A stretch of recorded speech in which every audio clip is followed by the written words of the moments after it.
Hello,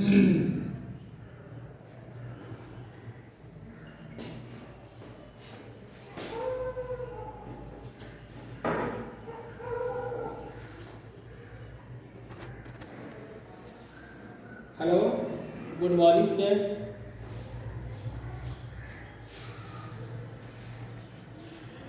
देखिए भाई, आज का जो हमारा टॉपिक है वो टाइप ऑफ केमिकल रिएक्शन, रासायनिक अभिक्रियाओं का प्रकार।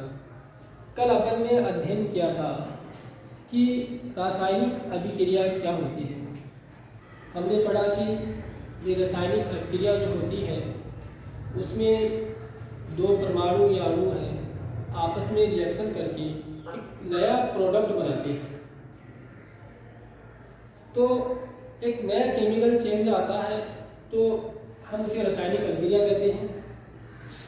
हम अपन ने पढ़ा था कि रासायनिक और भौतिक परिवर्तन जो होते हैं उनके बारे में अपन ने अध्ययन किया था, फिजिकल एंड केमिकल चेंज।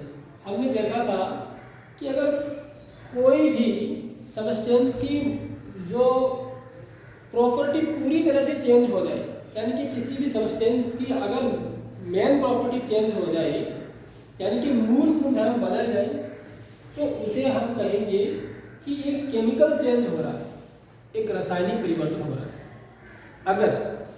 अगर किसी भी सब्सटेंस की मतलब कलर बदल सकता है, मतलब रंग बदल सकता है, शेप बदल सकती है, आकार बदल सकता है, लेकिन जो मेन प्रॉपर्टी है, मेन गुणधर्म नहीं बदले, उसे हम फिजिकल चेंज कहा था, भौतिक परिवर्तन कहा था। उसके बाद में अपन ने पढ़ा था कि एक केमिकल रिएक्शन को अपन संतुलित कैसे करते हैं, रासायनिक अभिक्रिया को संतुलित कैसे करते हैं।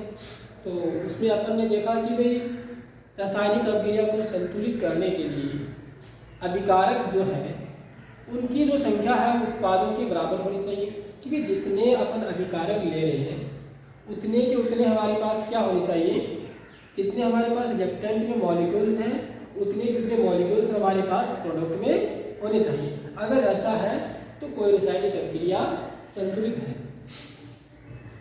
अब आज हम पढ़ेंगे कि रासायनिक अभिक्रियाओं के प्रकार, type of chemical reaction. Chemical reaction जो है आपके सिलेबस के अंदर इतनी टाइप्स की दी हुई है। Number 1, combination reaction.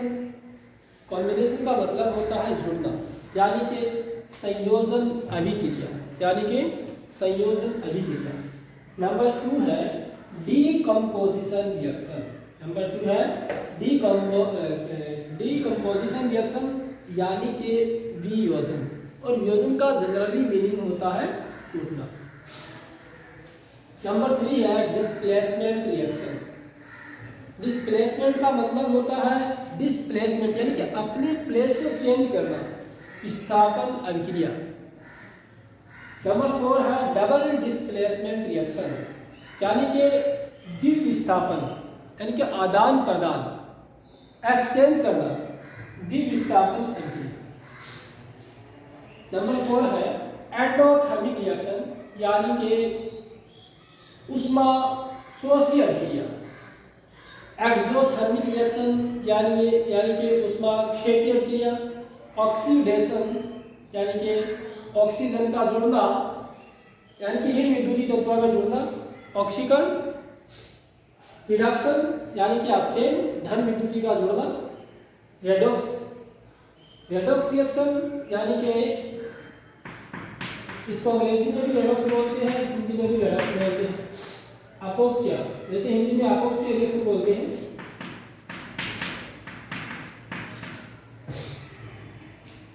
अब सीक्वेंस से अपन पढ़ते हैं। Number 1 reaction, combination reaction. Hindi में इसको संयोजन अभिक्रिया बोलते हैं। संयोजन यानी किसी भी चीज का जुड़ना, कॉम्बिनेशन यानी किसी चीज का जुड़ना। ऐसी रासायनिक अभिक्रिया जिसके अंदर दो या दो से अधिक मॉलिक्यूल्स, दो या दो से अधिक परमाणु या अणु जुड़कर एक एकल उत्पाद बनाते हैं। किसी रासायनिक अभिक्रिया में दो या दो से अधिक परमाणु जुड़कर एक एकल उत्पाद बनाते हैं तो उसे हम संयोजन अभिक्रिया कहते हैं। उसे हम संयोजन अभिक्रिया कहते हैं। यानी कि ऐसी रिएक्शन जिसमें दो या दो से अधिक सिंगल प्रोडक्ट, दो या दो से अधिक सिंगल मॉलिक्यूल से आपस में जुड़कर, आपस में कंबाइंड होकर, दो या दो से अधिक सिंगल मॉलिक्यूल्स आपस में कंबाइंड होकर क्या करते हैं, एक सिंगल प्रोडक्ट बनाते हैं। दो या दो से अधिक अलग अलग अणु जुड़कर एक एकल उत्पाद बनाते हैं, सिंगल प्रोडक्ट बनाते हैं। ऐसी रिएक्शन क्या कहलाएगी? ऐसी रिएक्शन संयोजन अभिक्रिया कहलाएगी। डेफिनेशन क्या दोगे? एक ऐसी रासायनिक अभिक्रिया जिसमें दो या दो से अधिक एकल परमाणु जुड़कर आपस में एक एकल उत्पाद का निर्माण करते हैं। दो या दो से अधिक आपस में परमाणु जुड़कर एक एकल का उत्पाद का निर्माण करते हैं, उसे हम संयोजन अभिक्रिया कहेंगे। यानी कि such a reaction in which a single product is formed from the two or more in reaction, यानी कि दो या दो से अधिक मॉलिक्यूल्स आपस में रिएक्शन करके एक सिंगल प्रोडक्ट बनाते हैं। ऐसी रासायनिक अभिक्रिया क्या कहलाएगी? ऐसी रासायनिक अभिक्रिया कॉम्बिनेशन रिएक्शन कहलाएगी। आगे हम पढ़ते हैं डी का मतलब होता है अलग होना। कंपोजिशन, यानी कि ऐसी रासायनिक अभिक्रिया जिसमें डीकंपोजिशन हो रहा हो, यानी कि एक सिंगल प्रोडक्ट जो है, एक सिंगल रिएक्टेंट जो है वो छोटे छोटे मॉलिक्यूल्स में टूट रहा हो। सिंगल मॉलिक्यूल्स जो है वो क्या कर रहा हो, छोटे छोटे मॉलिक्यूल्स में टूट रहा हो, तो उसे हम क्या कहेंगे? डीकंपोजिशन, यानी कि वियोजन। इसका मतलब होता है टूटना। हम ऐसे बोलेंगे, ऐसी रासायनिक अभिक्रिया, ऐसी केमिकल रिएक्शन, ऐसी रासायनिक अभिक्रिया जिसमें एक एकल अभिकारक यानी कि एक एकल रिएक्टेंट जो है वो टूटकर छोटे छोटे उत्पादों में बढ़ जाता है, छोटे छोटे प्रोडक्ट्स में बढ़ जाता है। यानी कि एक सिंगल रिएक्टेंट जो है वो दो या दो से अधिक प्रोडक्ट में टूट जाएगा, उसे हम क्या कहेंगे? डीकंपोजिशन रिएक्शन कहेंगे। डीकंपोजिशन रिएक्शन कहेंगे। Such a reaction you can observe that a single reaction break to give similar and similar products, अपने जैसे सिमिलर प्रोडक्ट बनाती है एंड सिमिलर दो या दो से अधिक प्रोडक्ट बनाती है अलग अलग। तो भाई विस्थापन वियोजन अभिक्रिया में अपन ने क्या पढ़ा कि एक एकल रिएक्टेंट जो है, एकल अभिकारक जो है वो दो या दो से अधिक उत्पादों में टूट जाएगा। अपन संयोजन में देख रहे थे कि एकल जो दो या दो से अधिक जो अभिकारक है जुड़कर एकल उत्पाद बना रहे थे, लेकिन वियोजन में हम देख रहे हैं कि एक एकल अभिकारक जो है वो टूटकर छोटे छोटे उत्पादों में बन रहा है। आगे हम देखते हैं डिस्प्लेसमेंट रिएक्शन, यानी कि ऐसी रिएक्शन जिसमें जो उसका प्लेस है वो चेंज हो रहा है। ऐसी रिएक्शन जिसमें प्लेस चेंज हो रहा है। विस्थापन, यानी कि स्थान का चेंज होना, स्थान का बदलना।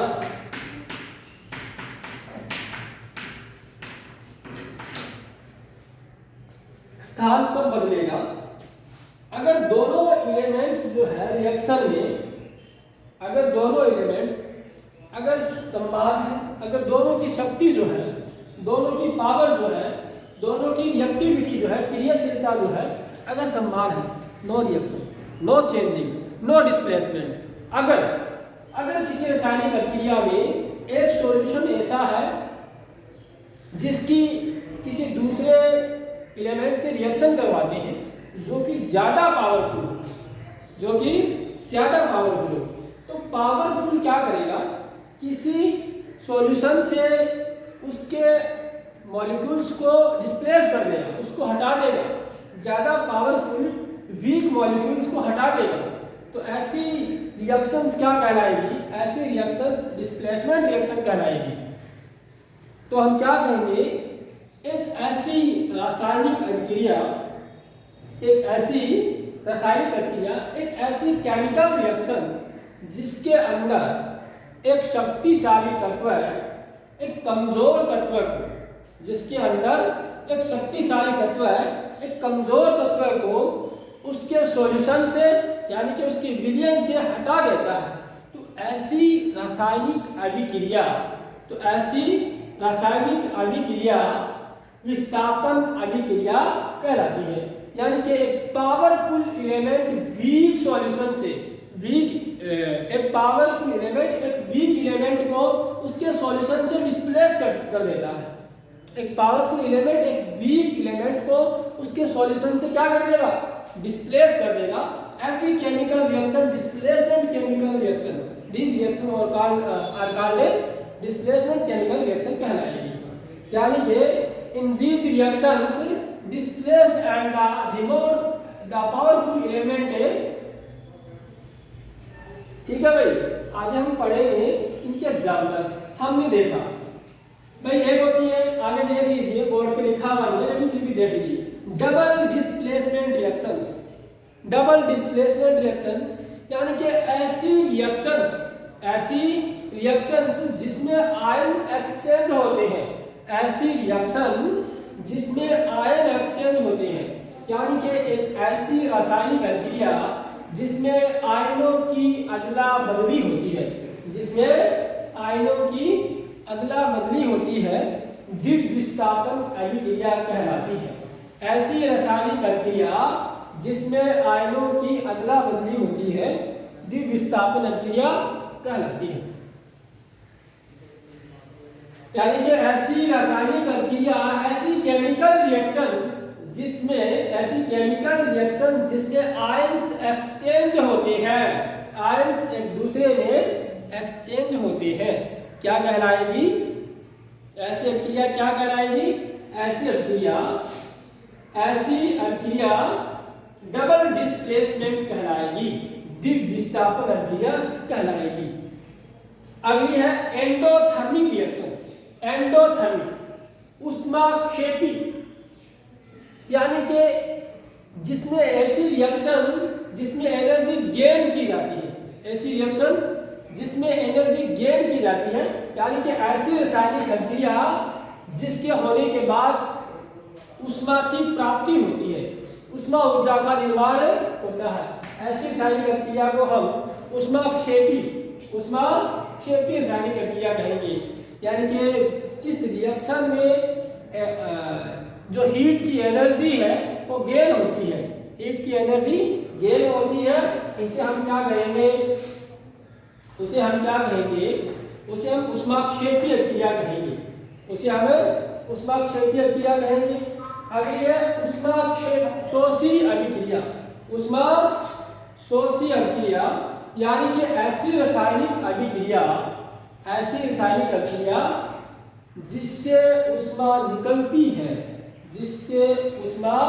निकलती है, यानी कि इस रासायनिक अभिक्रिया में तो ऊष्मा बनेगी। फॉर एग्जाम्पल, हम कैल्शियम ऑक्साइड जो है उसको जल के अंदर डालते हैं तो बहुत सारी एनर्जी निकलती है, ठीक है भाई, और इसके अंदर क्या होता है, ऊष्मा निकलती है बनने की वजह से एक्सोथर्मिक में। आगे हम पढ़ेंगे ऑक्सीडेशन रिएक्शन। ऑक्सीडेशन, वैसे तो ऑक्सीडेशन यानी कि ऑक्सीकरण नाम से स्पष्ट है, लेकिन इसका नाम जो है वो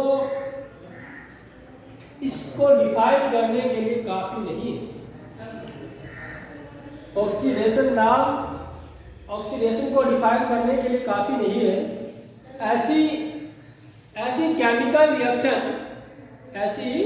केमिकल रिएक्शन नंबर 1 बात जिसमें ऑक्सीजन जुड़ता हो, जिसमें ऑक्सीजन जुड़ता हो ऑक्सीकरण कहलाती है।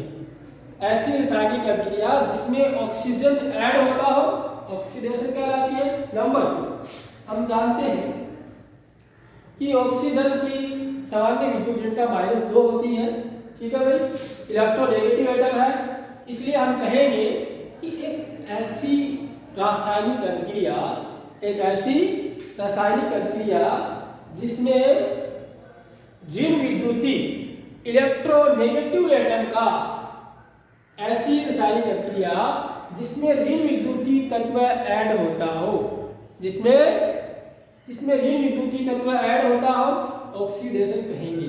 या हम ऐसे कहेंगे जिसमें हाइड्रोजन हटता हो, यानी कि हाइड्रोजन रिमूव होता हो, तो ऐसी अभिक्रिया को हम क्या कहेंगे? ऑक्सीडेशन कहेंगे। रिडक्शन जो है, अब चेन जो है ठीक इसकी उल्टी हो जाएगी, यानी कि ऐसी रासायनिक अभिक्रिया जिसमें हाइड्रोजन ऐड होता हो, यानी कि धन विद्युती तत्व जुड़ता हो,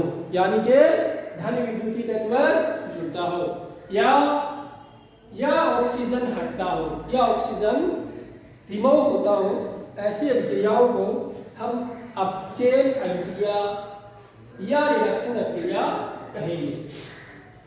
आगे हम देखेंगे रेडॉक्स अभिक्रिया, या हिंदी में इसे अपक्षय अभिक्रिया भी कहते हैं। रेडॉक्स अभिक्रिया ऐसी रासायनिक अभिक्रिया जिसमें ऑक्सीडेशन और रिडक्शन अभिक्रियाएं, ऑक्सीकरण और अपचयन अभिक्रियाएं दोनों साथ साथ चलती है, तो उसे हम क्या कहेंगे? रेडॉक्स अभिक्रिया कहेंगे। यानी कि एक तत्व का क्या होता है?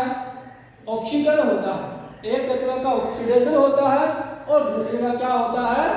रिडक्शन होता है, अपचयन होता है। तो ऐसी रासायनिक अभिक्रिया हमें क्या कहेंगे? इन अभिक्रियाओं को रेडॉक्स अभिक्रिया कहेंगे। अब एक एक का एग्जांपल देखते हैं। नंबर 1 पे आ जाते हैं। सबसे पहले अपन ने पढ़ा कॉम्बिनेशन रिएक्शन, यानी कि संयोजन अभिक्रिया। ठीक है भाई, इसमें हमने देखा कि जिसमें 2 या 2 से अधिक एकल परमाणु आपस में जुड़कर एक नया एकल प्रोडक्ट बनाते हैं। 2 या 2 से अधिक परमाणु जुड़कर एक एकल उत्पाद बनाते हैं। ऐसी अभिक्रिया को हम क्या कहेंगे? संयोजन अभिक्रिया कहेंगे। फॉर एग्जाम्पल, हमने लिया CaO, calcium oxide. Calcium oxide को बिना बुझा हुआ चूना भी कहते हैं, बिना बुझा हुआ चूना भी कहते हैं। जब हम इसकी अभिक्रिया H2O यानी कि जल से करवाएंगे, H2O यानी कि जल से करवाएंगे, जैसे ही जल से अभिक्रिया करवाएंगे तो बहुत ज्यादा हीट निकलेगी, तो हम कह सकते हैं कि यह अभिक्रिया कौन सी अभिक्रिया है? उष्माक्षेपी अभिक्रिया है, एंडोथर्मिक रिएक्शन है। कैसी रिएक्शन है? यह अभिक्रिया कॉम्बिनेशन रिएक्शन के साथ साथ एंडोथर्मिक भी है, उष्माक्षेपी अभिक्रिया भी है, क्योंकि इसमें हीट गेन हो रही है। और दूसरी चीज हम देख रहे हैं कि कैल्शियम ऑक्साइड एक अलग अभिकारक है, रिएक्टेंट है, H2 अलग है, दोनों अलग अलग है, दोनों जुड़ के एक एकल उत्पाद CaO2 बिना बुझा हुआ चूना बना लिया। आप इसको क्या बोलते हैं? CaO, कैल्शियम ऑक्साइड, ये जल, CaOH2, कैल्शियम हाइड्रोक्साइड। हीट का मतलब होता है उष्मा। ठीक है भाई, अलग अलग अभिकारक थे, अलग अलग रिएक्टेंट थे, दोनों मिलने के बाद एक एकल प्रोडक्ट CaOH2 बना लिया।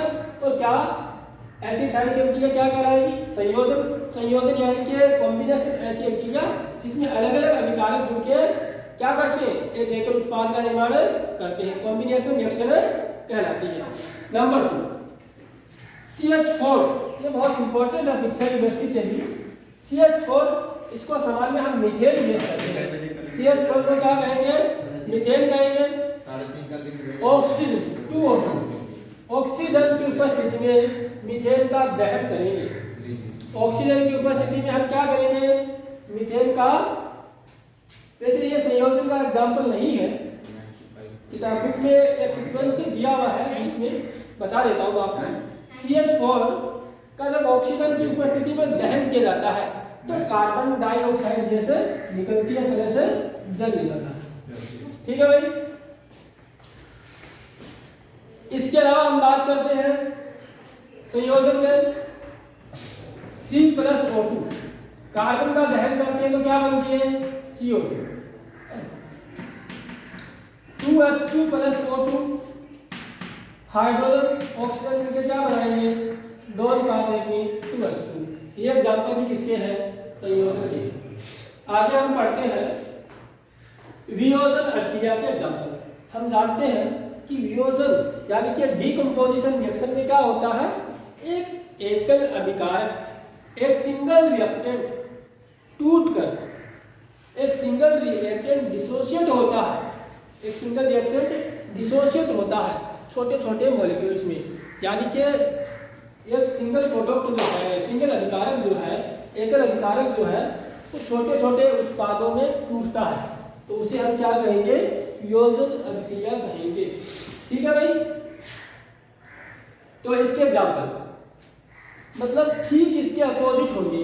एक तो जैसे CaCO3, इसको अपन हीट देंगे, और दूसरी सबसे अहम और नोटिस करने योग्य बात कि डिसोशिएट रिएक्शन जितनी भी होती हैं, यानी कि डीकंपोजिशन रिएक्शन जितनी भी होती है, जिनमें टूटना होता है, वो अभिक्रिया ऑलवेज प्रकाश या लाइट या अत्यधिक एनर्जी देने के ही टूटेगी। प्रकाश का होना जरूरी है, प्रकाश का होना जरूरी है, या फिर ताप का होना जरूरी है। दोनों में से कोई एक चीज हो तो क्या करेगी, वो चीज टूट जाएगी। कैल्शियम कार्बोनेट, ठीक है भाई, कैल्शियम कार्बोनेट को हम क्या करेंगे, हीट देंगे, गर्म करेंगे, तो ये टूट जाएगा कैल्शियम ऑक्साइड वजह से कार्बन डाइऑक्साइड गैस में। तो एक एकल रिएक्टेंट था, एक एकल अभिकारक था, कौन, CaO, कैल्शियम कार्बोनेट एक एकल अभिकारक था जो हीट देने पे कैल्शियम ऑक्साइड प्लस CO2 में टूट गया। इसका एक अच्छा एग्जाम्पल देखा हुआ है कि जैसे AgCl silver chloride, AgBr silver bromide मिल गया सर। देखिए जैसे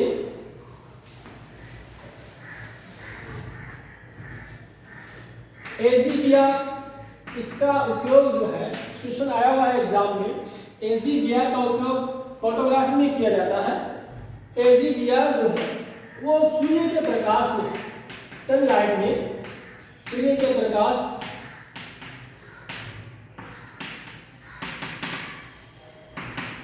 AgBr सूर्य के प्रकाश में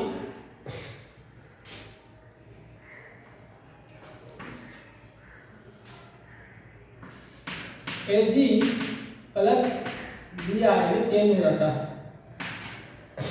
AgBr सूर्य के प्रकाश में टूट जाता है सिल्वर और ब्रोमीन में, सिल्वर और ब्रोमीन में। तो ये कैसे किया जी, एक सिंगल रिएक्टेंट था, एक एकल अभिकारक था, तो छोटे छोटे उत्पादों में बढ़ गया, तो इसे हम क्या कहेंगे, वियोजन रिएक्शन कहेंगे, डीकंपोजिशन रिएक्शन कहेंगे।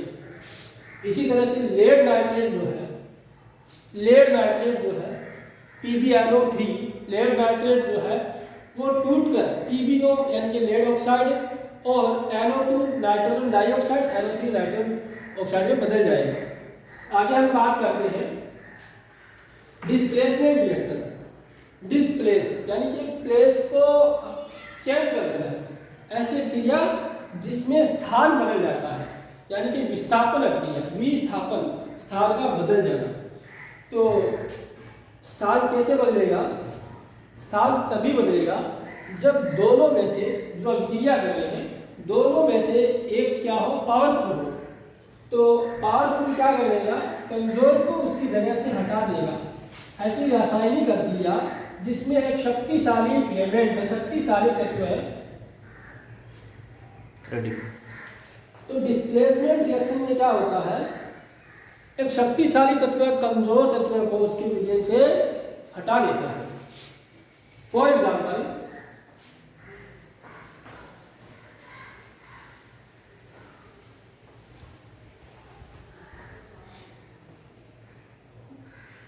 जैसे हम बात करते हैं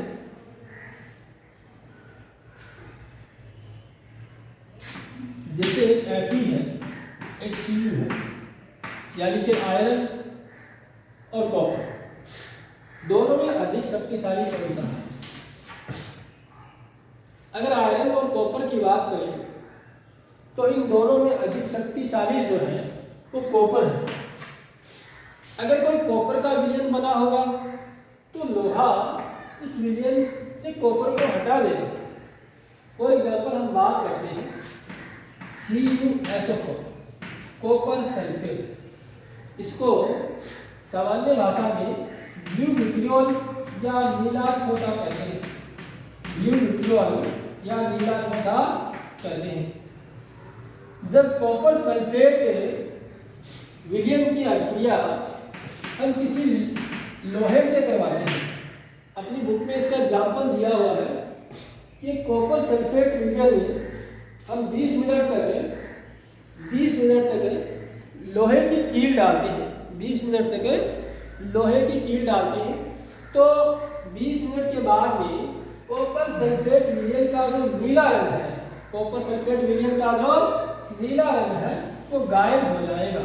कॉपर सल्फेट विलयन का जो नीला रंग है वो गायब हो जाएगा। कॉपर सल्फेट का कलर कैसा होता है? नीला होता है। इसीलिए इसका नाम नीला थोथा है। इसीलिए इसका नाम है नीला थोथा है। उसके बाद ये जो है कॉपर के विलयन से कॉपर को हटा देगा और बना देगा ferrous sulphate. Ferrous sulphate plus copper, ये फेरस सल्फेट है, यानी कि हरा थोथा। हरा थोथा इसका उपयोग खून बढ़ाने की दवाइयों में किया जाता है। ठीक है भाई, आज हम इतना ही अध्ययन करेंगे। आगे हम फिर कल से मिलेंगे अगली कक्षा में नई अभिक्रिया डबल डिस्प्लेसमेंट के साथ। Thank you.